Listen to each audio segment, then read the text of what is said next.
Welcome to the Make and Design Podcast. I'm your host, Carina Gardner.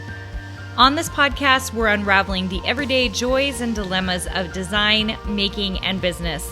For makers who want to be designers and for designers who are makers, this is your inside scoop to help you grow your business and bring more creativity to your life. Hey guys, today I wanted to share with you, I started my next fabric line last month and I started dabbling and playing with it. And I was just like, what would I tell my Design Suite members is a great way to start a fabric line? And I was like, well, what did I do? What did I actually do to start this new fabric line? And so I kind of dug in, followed my process, and I was like, oh my gosh, I spend so much time journaling. And so I'm calling it journaling, but it's truly also mapping out. And I just thought I would talk to you about kind of how some of my bigger projects almost always start with me writing out lots of things about that project. So I thought I would let you in a little bit on that process. Now, those of you, especially in Design Suite, when you're designing and you're just like making stuff, like especially if you're doing like mass production, like for me, that's silhouette files, 10 a week or 20 a week. I'm not journaling for that because those are quick projects. I like have it in my head. I know what I'm going to do. I design it quick and then we're done. For bigger projects, anything with a collection, I'm talking about scrapbooking paper lines. Anytime I have done in the past, like dishware for my brand, or I did like a set of bracelets for my brand, things like that. My process is different. And I hadn't really even realized it until I started thinking about it. As I was thinking about how do I tell people, like, what are some things you could do that would level you to the next level, who would get you to that next level. Okay. And when I really sat down and started thinking about it, I was like, oh my gosh, I spend a lot of time with pen and paper, which makes sense because that's why I have an ink club membership, and it's not called crafting club, and it's not called sewing club, and it's not called art club. It's called ink club because I think all good things actually start when you start really thinking out the process and inking it up, like writing down all the things. Okay. So, let me tell you a little bit about what I do. So when I'm starting a new line, I usually, it's almost always drawn from whatever I'm into at that moment, whatever I'm thinking about. The line that's coming out this year, which is not until November, so very much into the future, it's called, well, I don't think I'm even allowed to tell you guys what it's called yet, because it's not even for pre-sale. Okay, I can't tell you what it's called, but the name of it was because I couldn't go on a particular trip that I had planned on going on in 2020.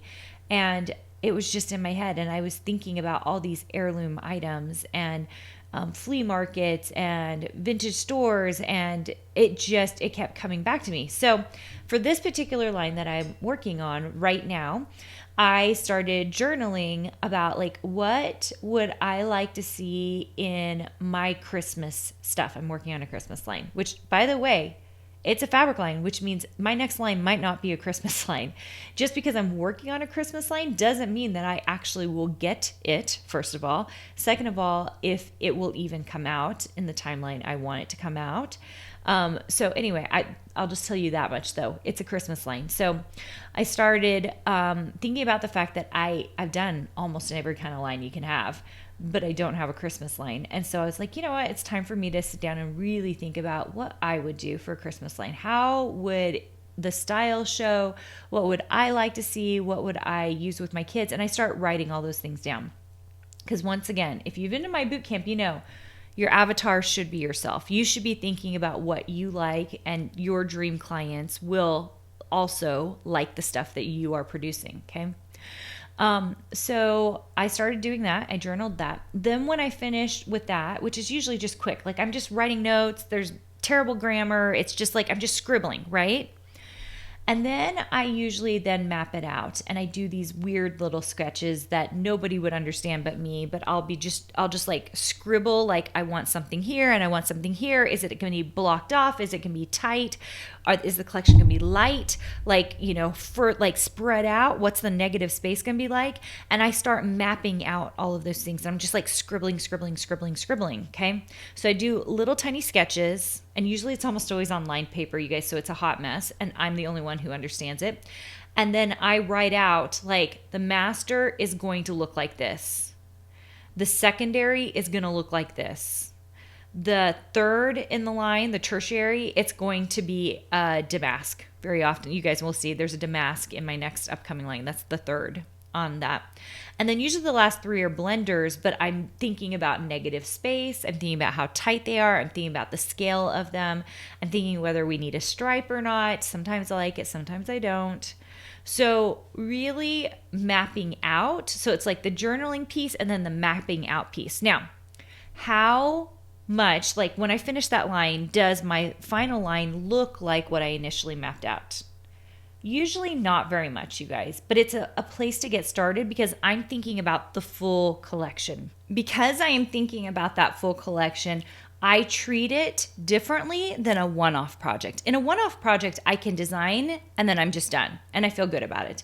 But what happens when you have a project where there's multiple pieces involved, whether it's a fabric collection, a scrapbooking collection, or it's like a dishware line where all the pieces have to connect and relate, you've got to think about those differently. There are a lot more edits, a lot more revisions because I'm always pulling pieces out that don't work and putting new pieces in and then changing all the colors. Also leveling up the pieces. I know when this new line comes out, I actually am really excited because I videotaped some of the damask and I've shown on my Instagram feed where I've made this damask.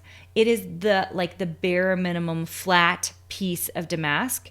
And I want to show you, I have like pictures of where it was at the beginning, where it was in the middle, and then where it was in the end. It is a very different damask. And it's because at every level, I'm leveling it up. I'm changing it a little, making it more sophisticated and making it a better piece. And that takes time, okay? It just does. So I'm going to offer up this tiny bit of advice to all designers who are working on collections, not one-offs. If you're working on one-offs and you're spending time journaling, no. I'm going to tell my Design Suite members, don't do that. You just want to be designing, okay? But when you start working on collections, bigger pieces or bigger projects, journaling can really level you up in a way that I hadn't really thought before is part of my process because it gives me the clarity I need to build that collection correctly and quickly once I actually go to the sketch pad or the iPad or straight to my computer in some cases, okay?